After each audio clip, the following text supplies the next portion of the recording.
Irmão, se você ou eu, quando a gente é abalado, é porque a gente está deixando de confiar em Deus,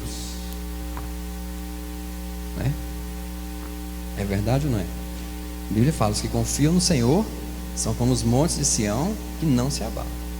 Então, se a gente está sendo abalado por alguma situação, alguma circunstância, é porque nós estamos deixando de confiar nele.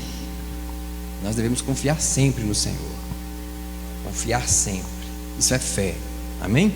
Abram suas Bíblias no livro de Mateus, capítulo 11, versículo 2. Quando João, que está falando a respeito de João Batista, tá? Quando João ouviu no cárcere falar das obras de Cristo, mandou por seus discípulos perguntar-lhe: és tu aquele que estava para vir? Ou havemos de esperar outro?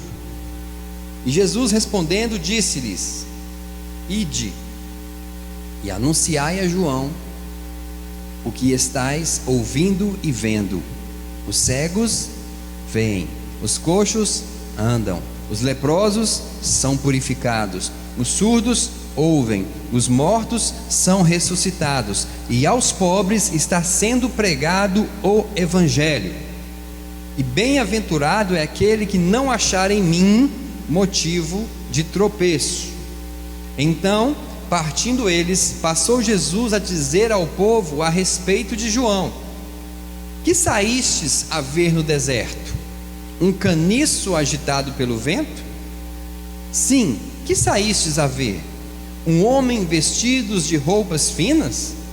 Ora, os que vestem roupas finas assistem nos palácios reais. Mas para que saístes? Para ver um profeta? Sim, eu vos digo, e muito mais que profeta. Este é de quem está escrito: eis aí, eu envio diante da tua face o meu mensageiro, o qual preparará o teu caminho diante de ti.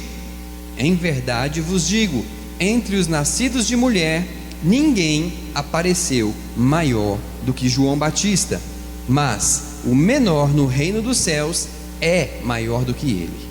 Amém? Essa palavra que fala que João Batista estava preso, encarcerado, e ele, ouvindo falar das obras de Jesus, ele manda os seus discípulos perguntarem para Jesus se Jesus era o que havia de vir, ou se eles deveriam esperar outro. Irmãos, desde Gênesis que a Bíblia está apontando para Jesus. Desde Gênesis que a Bíblia está falando a respeito da vinda de Jesus, do Messias, né? Lá em Gênesis a gente vê Deus falando que o filho da mulher, o descendente da mulher, pisaria a cabeça da serpente. E aquele filho da mulher que está falando lá em Gênesis era Jesus. E todos os livros da Bíblia fala ou indica, né, ou aponta para a pessoa de Jesus. Todos, independente se está no Novo ou se está no Velho Testamento. Então, o que aconteceu aqui? João Batista preso manda perguntar se Jesus era o Messias que havia de vir, ou se eles haveriam de esperar outro Messias. E Jesus fala para os discípulos dele: olha, avisa para João que os cegos estão vendo, os coxos estão andando, os leprosos estão sendo purificados, os surdos estão ouvindo, os mortos estão sendo ressuscitados, e o Evangelho está sendo pregado aos pobres. Então, Jesus está falando: sou eu mesmo quem haveria de vir. Mas Jesus ele dá uma declaração aqui, irmãos, que é uma declaração muito forte. Olha só no versículo 11. Ele fala assim: em verdade vos digo, entre os nascidos de mulher, ninguém apareceu maior do que João Batista. Entre os nascidos de mulher, não tem ninguém que é maior do que João Batista. Quem são as pessoas do Velho Testamento que eram nascidos de mulher? Porque até ali então não havia ainda o Novo Testamento, até aquele momento. Então quem eram os homens que eram nascidos de mulher? Todos os homens nasceram de mulher, com exceção de Adão. Então, de Abel para frente, João Batista era maior do que todos. Irmãos, eu só acredito nisso Porque Jesus falou. Porque você vê na Bíblia homens como Abraão, que foi o pai da fé, que teve uma aliança com Deus, que teve uma intimidade muito grande com Deus, que a descendência dele seria como a areia do mar, como as estrelas do céu. Aí a gente vê na Bíblia homens como Moisés, que via Deus face a face, que foi o libertador do povo do Egito. A gente vê na Bíblia homens como Elias e Eliseu. Elias, irmãos, foi um homem que foi trasladado vivo para o céu, foi trasladado vivo numa carruagem de fogo. Depois vem Eliseu, que fez o dobro de milagres que Elias fez. A gente vê Enoque, que foi um homem que a Bíblia fala que ele andou com Deus. E a Bíblia fala, porque ele andou com Deus, ele já não era, porque Deus o tomou para si, Deus arrebatou Enoque. E a gente vai passando pelos homens do Velho Testamento, a gente vê Davi, um homem segundo o coração de Deus. A gente vê Isaías, um homem que foi o maior profeta messiânico da Bíblia. O livro de Isaías é toda uma profecia a respeito de Jesus. Isaías recebeu revelações, Isaías viu o trono de Deus no seu chamado. Isaías viu querubins, viu serafins. Aí você vai para Ezequiel, um homem que teve a visão do vale de ossos secos, e Deus o levou pelo Espírito a um vale cheio de ossos secos, e ele profetizou, e aquele vale ressuscitou. E você vai passando por todos os profetas, todos os grandes profetas, como Daniel, um homem que tinha um espírito excelente, um homem que foi jogado na cova dos leões, e nada aconteceu com ele. Você vê Sadraque, Mesaque e Abednego, que foi lançado na fornalha de fogo ardente, e nada aconteceu com eles. E aí você vai passando pelos profetas menores, Joel, e assim vai. De todos esses, irmãos, o maior era João Batista. É por isso que eu estou falando que eu só acredito nisso, porque Jesus falou. E quando você vê as obras desses homens, e você vê as obras de João Batista, e você compara as duas, não dá para acreditar.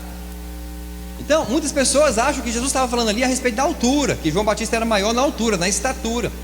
Só que João Batista nunca foi maior que Golias. Golias tinha 3,6 metros de altura. E Jesus falou, dos nascidos de mulher, João foi o maior. Dá para acreditar nisso, irmãos? Fala sério, dá para acreditar que João Batista foi maior do que todos esses homens? A gente acredita porque a Bíblia fala, porque Jesus falou. Só que Jesus também, irmãos, ele faz uma outra afirmação mais forte do que essa ainda. Sabe qual é? Olha no versículo 11.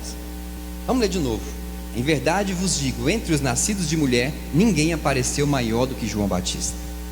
Mas o menor no reino dos céus é maior do que ele. O menor no reino dos céus é maior do que ele. Ou seja, o menor no reino dos céus é maior do que todos os homens do Antigo Testamento. Será que você, irmão, se enquadra como o menor no reino dos céus? Sim ou não? Estou fazendo uma pergunta agora para você. O que você acha? Você se considera o menor no reino dos céus? Sim? Irmãos, o menor no reino dos céus será maior. Ele é maior. Então, aquele no reino dos céus que for o menor, ele é maior do que todos esses homens. Agora, por que isso? Nós, irmãos, podemos ser, sim, considerados dos menores no reino dos céus. Vai ter homens poderosos lá no reino dos céus, homens que terão galardões gigantescos. Talvez a gente não receba quase nada de galardão. Vai ter gente que não vai receber nada. Vai ter gente que no reino dos céus vai ser o menor. O menor lá é maior do que João Batista, e consequentemente maior do que todos esses homens. Ele é considerado maior do que todos esses homens. Agora, por quê? Por que será que a gente... Vamos trazer isso para nós. Por que será que nós somos considerados por Jesus maior do que João Batista e maior do que todos os do Antigo Testamento? Irmãos, isso é uma afirmação estranha de se falar, não é? Porque o que a gente vê nas igrejas se pregarem é você ser como Davi. Mas Jesus está falando que você já é maior que Davi. O que a gente vê nas igrejas se pregar é que você tem que ser como Ezequiel, você tem que ser como Jeremias, você tem que ser como Daniel, você tem que ter o espírito excelente. Mas Jesus está falando que O menor já é maior. É estranho de entender essas coisas, porque a gente busca entender pela nossa justiça. Eu não me considero, eu não sou. Você pode não se considerar, você pode dizer que não é, mas você é, porque Jesus falou que você é. Tem gente empolgado, né? Querendo ser como eles, mas Jesus está falando que você é maior do que eles. Só que isso, irmão, não é motivo da gente bater no peito. Eu sou maior do que todos eles. Eu sou o bom. Jesus fez de mim o melhor. Jesus fez isso na minha vida. Jesus fez aquilo. Eu sou maior do que todos os profetas. Eu sou maior do que Jeremias, do que Isaías, do que... Será que é para esse motivo que Jesus está falando isso? Não. Porque, irmãos, aquele que se exalta será humilhado. Nós não podemos, de forma alguma, bater no peito e ser arrogante e ser soberbo, mas nós devemos andar em humildade, segundo a palavra de Deus. Nós sabemos que nós somos igreja, e a igreja é o que de Cristo? O corpo. Fala assim: eu sou o corpo de Cristo.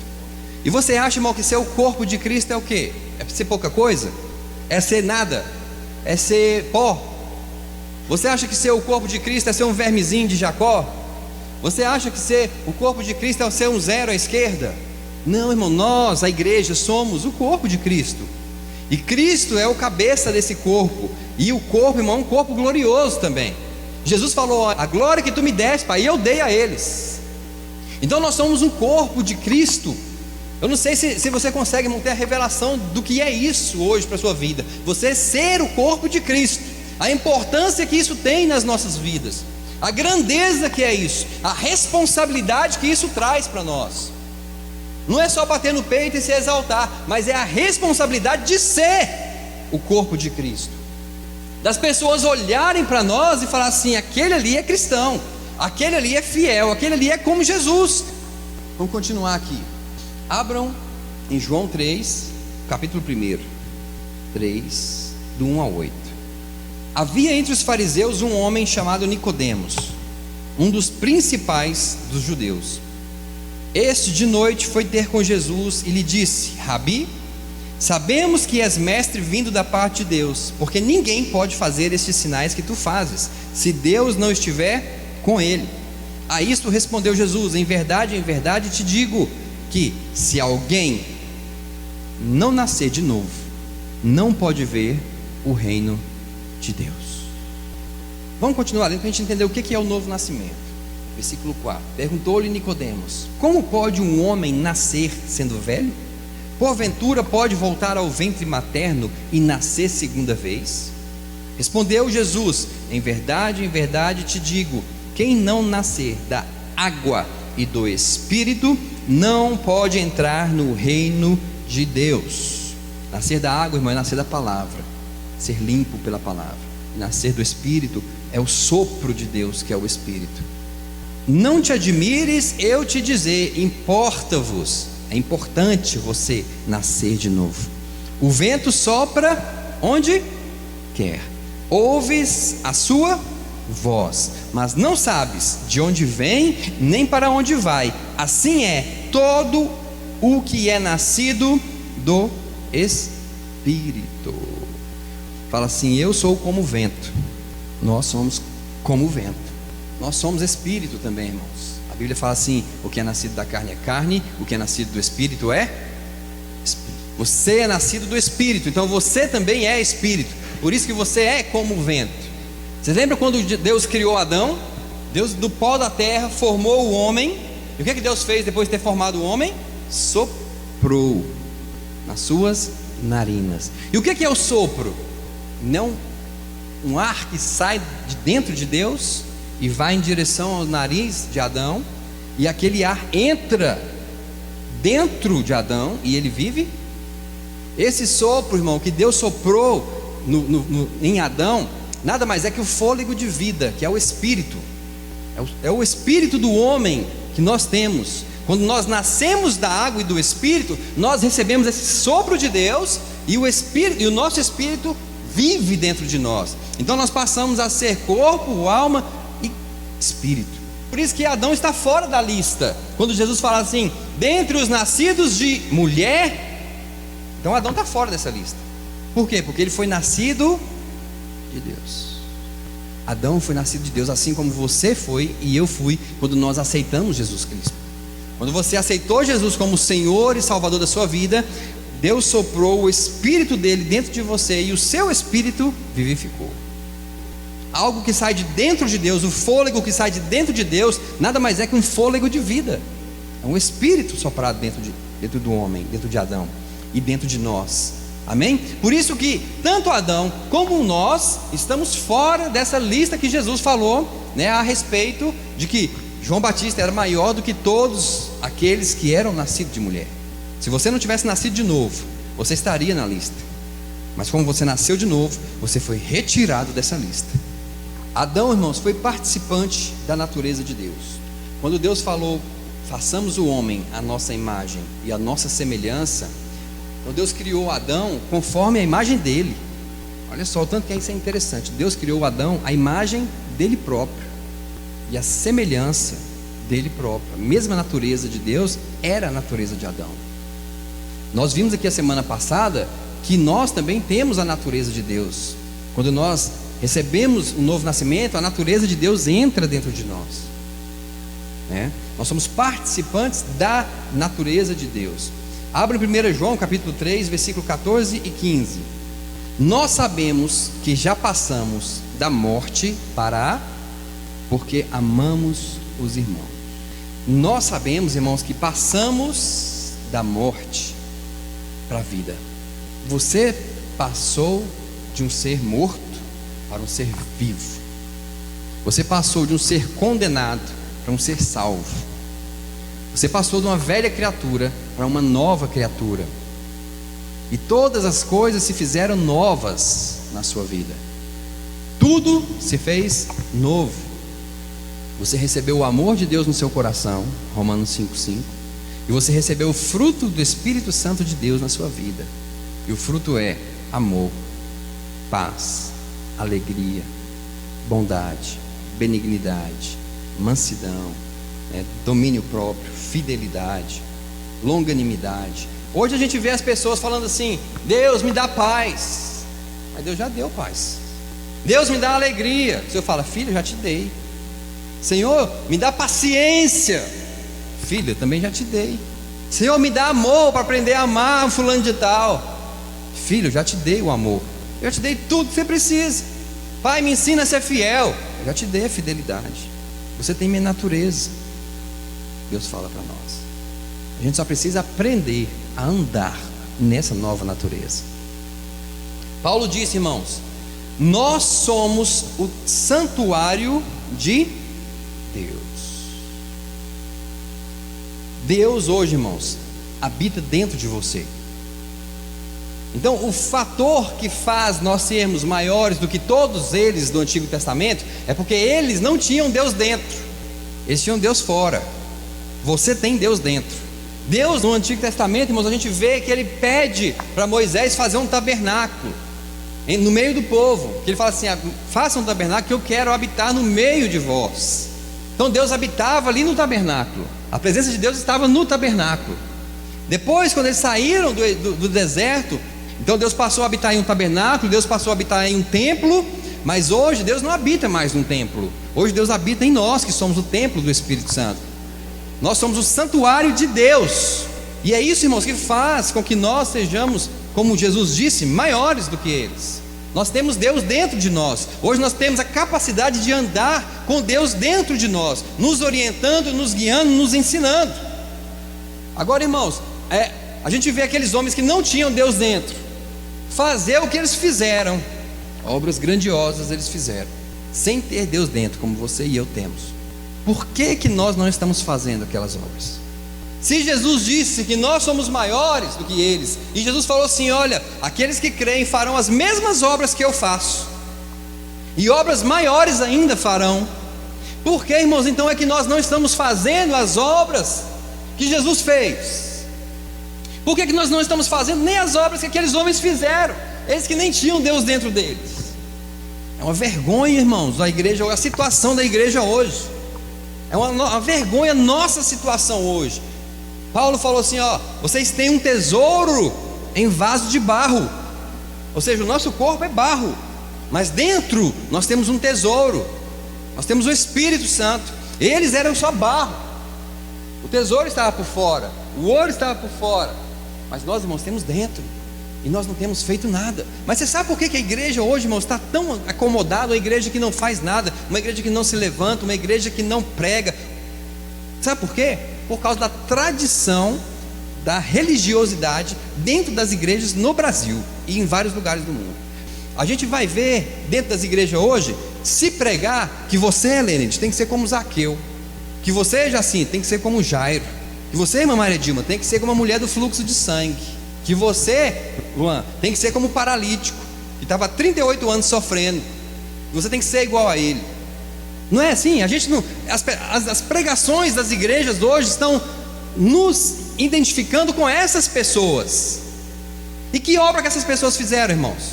Paulo falou o seguinte: sede imitadores de Zaqueu. Vocês estão vendo por que a igreja hoje, irmãos, é a mentalidade, é a revelação da palavra que muitos líderes não têm, que muitos pastores têm deixado a igreja ser acomodada.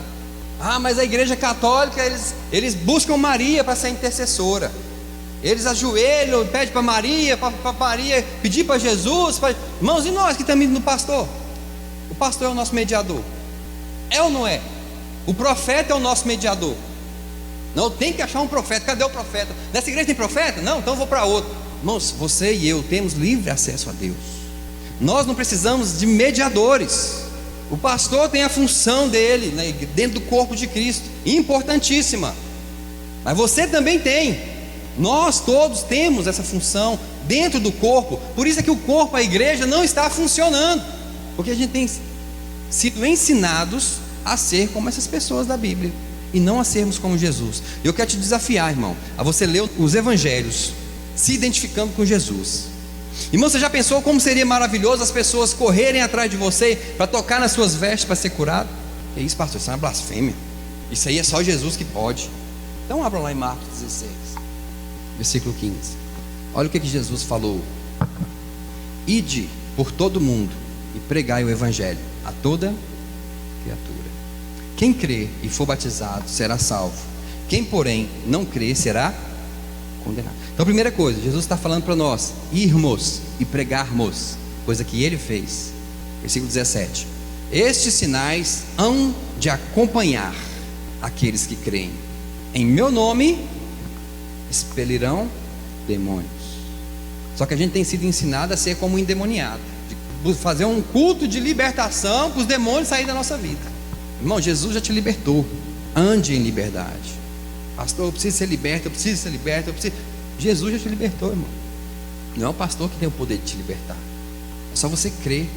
Continuando: falarão novas línguas, pegarão em serpentes, se alguma coisa mortífera beberem, não lhes fará mal. Se impuserem as mãos sobre os enfermos, eles ficarão curados. Agora eu pergunto: a gente, irmãos, a igreja é uma igreja que tem vivido uma vida de fraqueza, doenças, cheia de problemas, pessoas magoadas, pessoas rancorosas, pessoas mentirosas, pessoas falsas, pessoas idólatras, pessoas avarentas, porque nós temos sido ensinados a ser como essas pessoas da Bíblia. Alguém aqui já viu Jesus doente? Alguém viu Jesus xingar? Alguém viu Jesus murmurando? Alguém já viu Jesus devendo? Alguém já viu Jesus com falta de alguma coisa? Não. Agora abram em 1 João capítulo 2, versículo 6. É esse versículo aqui que é a chave para você entender quem você é em Cristo. Espera aí, antes dele não abra isso não. Abra em Hebreus 11:1. Hebreus 11:1, ele fala sobre fé. A partir do versículo 1 ele fala sobre fé. E ele começa falando: ora, a fé é a certeza. Aí no versículo 4 ele fala: pela fé Abel. Aí começa a falar sobre várias pessoas do Antigo Testamento. Olha só: pela fé Abel ofereceu a Deus maior sacrifício do que Caim, pelo que obteve testemunho. Versículo 5: pela fé Enoque foi trasladado. Versículo 7: pela fé Noé divinamente. Aí versículo 8, pela fé Abraão, né? E ele começa a falar de várias pessoas que obtiveram sua salvação através da fé, inclusive a prostituta Raabe. Mas no versículo 39 está escrito assim, ora, encerrando esse assunto, né? Ele falando, todos estes que obtiveram bom testemunho por sua fé, não obtiveram, contudo, a concretização da promessa, por haver Deus provido coisa superior a, fala, meu respeito, para que eles, sem nós, não fossem aperfeiçoados. Então, aqui está falando, irmãos, que embora pela fé deles eles obtiveram um bom testemunho, eles não alcançaram a promessa. Eles morreram sem ter alcançado a promessa. Por quê? Porque a promessa estava reservada para você e para mim, para nós, igreja. Amém? Você vê que Deus, ele guardou, irmão,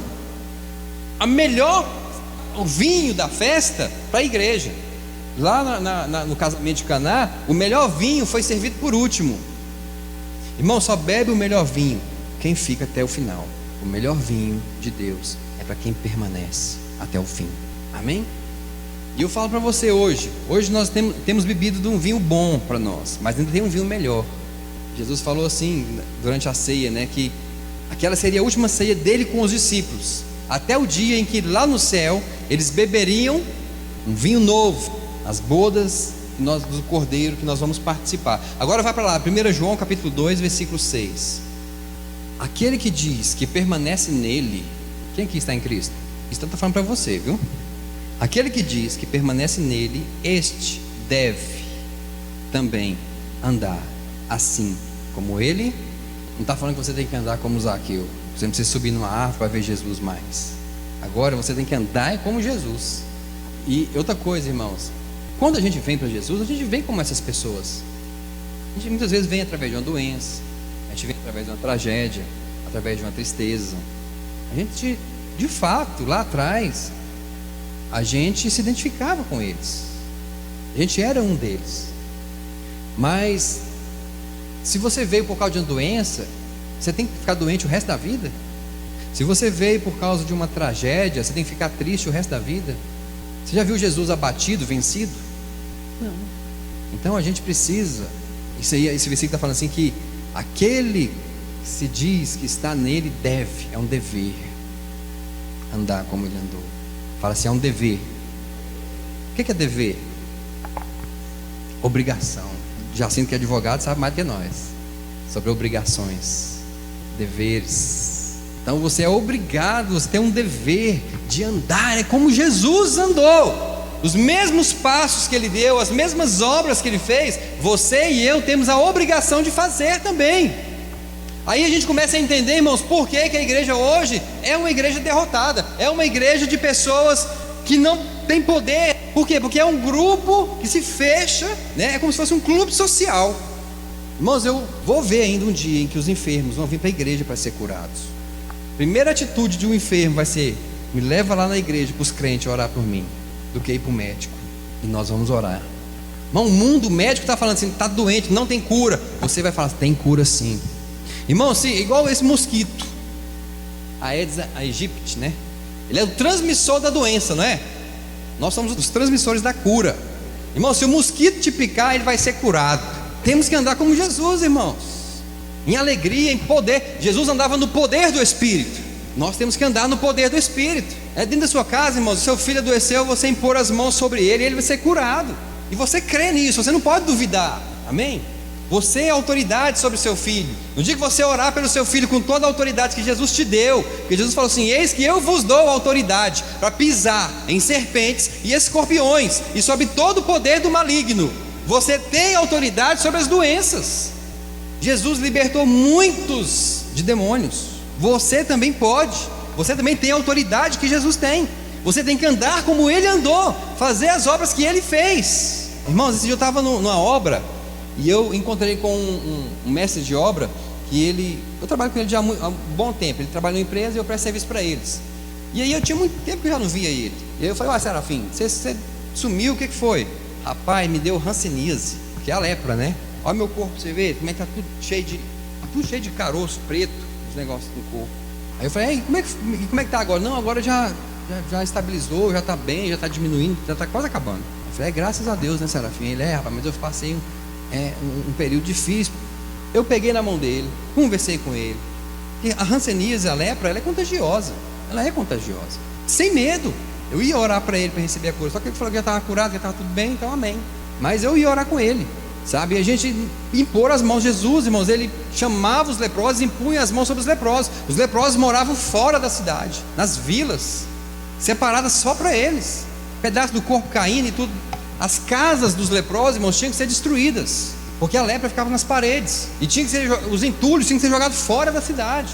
Mas Jesus, ele ia lá, ele passando por uma aldeia de leprosos, ele curou 10, impondo as mãos sobre eles. Irmãos, eu creio em dons de cura para nós. Jesus te chamou para uma obra grandiosa, para andar como ele andou, para você se identificar com ele. O livro de Atos, irmãos, é o livro que mostra os apóstolos fazendo o que Jesus fazia. Leia o livro de Atos, se identificando com os apóstolos também, para vocês verem. Pedro, onde passava, uma sombra dele, curava. Paulo fez muitos milagres. Se você ler o livro de Atos, irmãos, ele não termina, porque ele continua até hoje. Você está inserido no livro de Atos, os atos da igreja do Senhor Jesus. Você foi chamado para dar continuidade na obra de Jesus. Jesus te chamou para desfazer as obras do diabo. Você é chamado para desfazer as obras do inimigo, não para colaborar com a obra do inimigo, mas para desfazer. Então a igreja do Senhor, eu creio, irmãos, que vai chegar esse tempo de um avivamento pessoal dentro de cada um de nós, em que nós vamos andar como Jesus andou. E eu creio que esse é o último avivamento que haverá sobre a terra. A igreja andando como Jesus andou. A igreja andando em poder do Espírito Santo. Amém? Porque nós temos o Espírito Santo. Amém? Então vamos ficar em pé. Quantos estão contentes? Quantos estão alegres nessa noite? Eu não vou me delongar muito, mas o que tinha que ser falado foi falado. Amém? E você e eu, irmãos, andemos em amor, porque Deus é amor. Jesus diz: ide por todo mundo e pregai o evangelho a toda criatura. Jesus disse: assim como o Pai me enviou, eu vos envio a vós. Que nós possamos aprender a andar como Jesus. Paulo falou assim: irmãos, alegrai-vos no Senhor. Outra vez vos digo, alegrai-vos no Senhor. Se alegre em Deus. Jogue a tristeza para longe de você, irmão. Ande na alegria do Senhor, porque a alegria do Senhor é a nossa força. Irmão, você pode estar passando pelo vale da sombra da morte, mas você está alegre, porque você sabe que você está só passando, você vai vencer. A morte não tem mais poder sobre a sua vida. Pai, nós te louvamos, nós te adoramos essa noite. Obrigado, Senhor, pelo teu Espírito Santo que nos foi concedido, que nos foi dado. Obrigado, ó Deus, porque o Senhor reservou coisas grandiosas para a tua igreja. Pai, que nós possamos aprender a andar como o teu filho Jesus andou. Que nós possamos nos identificar na pessoa de Jesus, cheio do teu Espírito Santo, fazendo as mesmas obras que ele fez. Sim, Deus, e andando em amor. Pai, em nome de Jesus Cristo, nós profetizamos aqui uma igreja, Pai, que vai se levantar. Mas eu creio, Deus, que os valentes serão levantados, que aqueles que decidirem andar no poder do teu Espírito serão levantados. Aqueles, ó Pai, que beberem da tua água, beberem do teu Espírito, serão levantados. Pai, homens e mulheres cheios do Espírito Santo do Senhor serão levantados nesta igreja e em todo o Brasil e em todo o mundo. Uma igreja que caminha nos passos de Jesus, uma igreja que faz as mesmas obras que Jesus, uma igreja cheia do Espírito Santo, uma igreja cheia do poder e cheia da autoridade. Sim, ó Deus, nós cremos, ó Pai. Por isso, ó Deus, nós também devemos continuar essa obra, porque o teu Espírito nos capacitou para isso. Pai, nós em nome do teu Filho Jesus te louvamos. Nós não nos exaltamos, mas nós nos humilhamos à tua palavra e queremos, ó Pai, a partir de hoje sermos como o teu Filho Jesus é. Em nome de Jesus, amém.